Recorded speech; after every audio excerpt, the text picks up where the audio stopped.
श्रीमन्नारायण चरणौ शरणं प्रपद्ये श्रीमते नारायणाय नमः।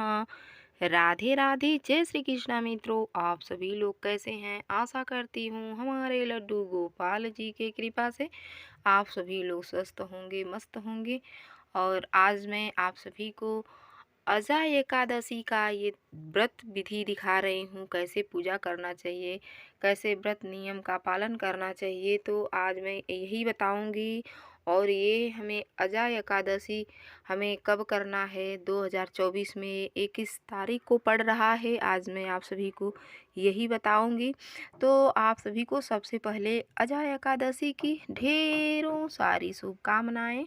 तो दोस्तों, हमें यही चाहिए कि अजय एकादशी के दिन हम सबसे पहले सूर्योदय के पहले उठें और रोज की तरह नित्य कर्म से निवृत्त होने के उपरांत स्नान करने के बाद हम अपने घर के मंदिर में आवें और अपने ठाकुर जी, शालिग्राम भगवान या लड्डू गोपाल जी को रखे हैं तो गोपाल जी को आप जगावें। और जगाने के बाद इन्हें अच्छे से पंचामृत से हमें यही चाहिए कि हम इनका स्नान कराएं और अपने घर के मंदिर में जितना हो सके उतना सुंदर सा दरबार सजाएं अपने ठाकुर जी का। क्योंकि जो ये अजय एकादशी का जो व्रत है ये समस्त पाप को नष्ट करने वाला है। और जो एकादशी का व्रत होता है ये हमारे श्री विष्णु भगवान श्री हरि को ही समर्पित होता है। तो हमें यही चाहिए कि हम बड़े श्रद्धा भाव से एकादशी का व्रत करें। क्योंकि एकादशी का व्रत जो है ये हमारे समस्त कहते हैं करोड़ों करोड़ों जन्म के पाप नष्ट कर देने वाला होता है। क्योंकि हमारा एक जन्म नहीं हुआ है। कहते हैं पुनरपि जननम पुनरपि मरणम पुनरपि जननी जठरे शयनम भज गोविंदम भज गोविंदम गोविंदम भज मूढ़मते।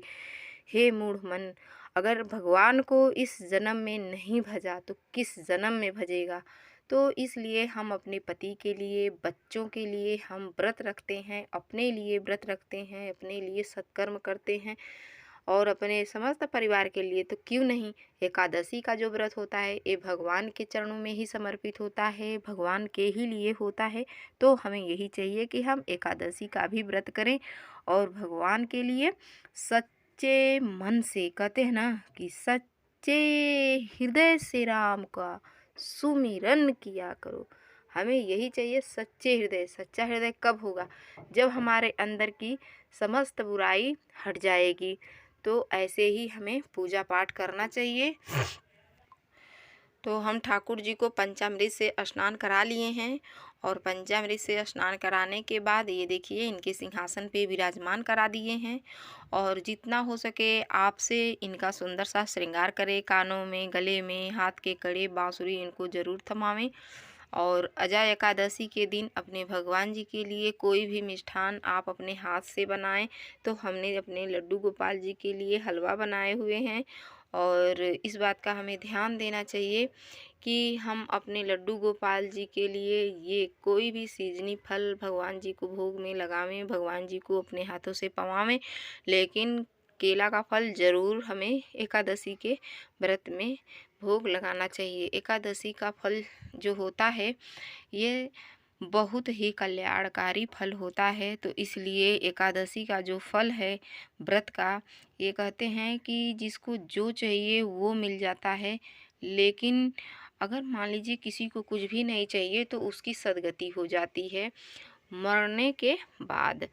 तो इसलिए हमें ये जो व्रत है बड़े श्रद्धा भाव से करना चाहिए।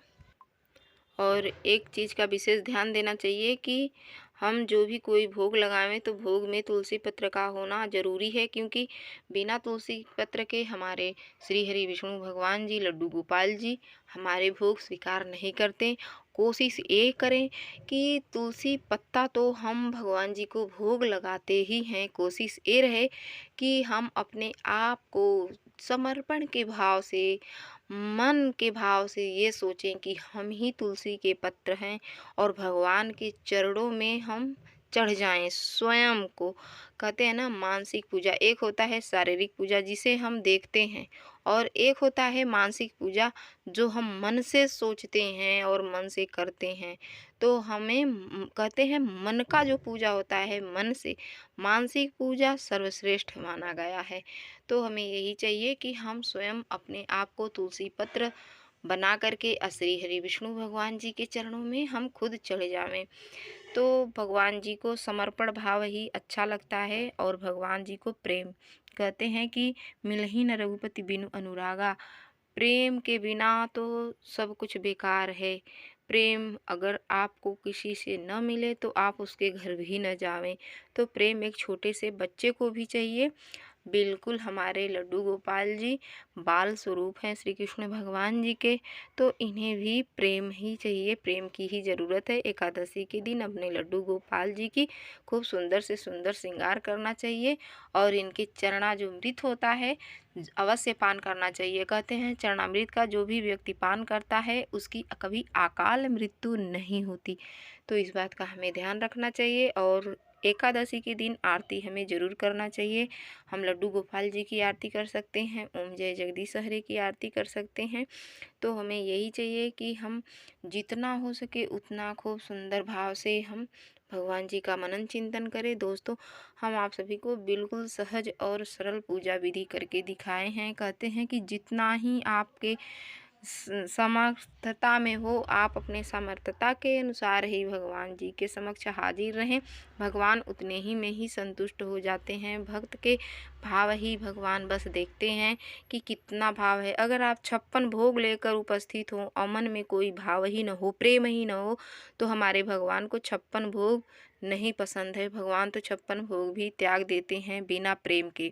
क्योंकि आपको मिलता होगा प्रमाण कि महाभारत का कि दुर्योधन के मेवा त्यागे त्याग विदुर घर खाए, सबसे ऊंची प्रेम सगाई। तो दोस्तों, आप सभी लोगों को ये एकादशी का जो हमने पूजा विधि करके आप सभी को दिखाए हैं कैसी लगी। अगर ये वीडियो आप सभी लोगों को अच्छी लगी हो तो लाइक सब्सक्राइब करना ना भूलें, और प्यारा सा कमेंट में हमें ज़रूर बताएं कि ये वीडियो आप सभी लोगों को कैसी लगी।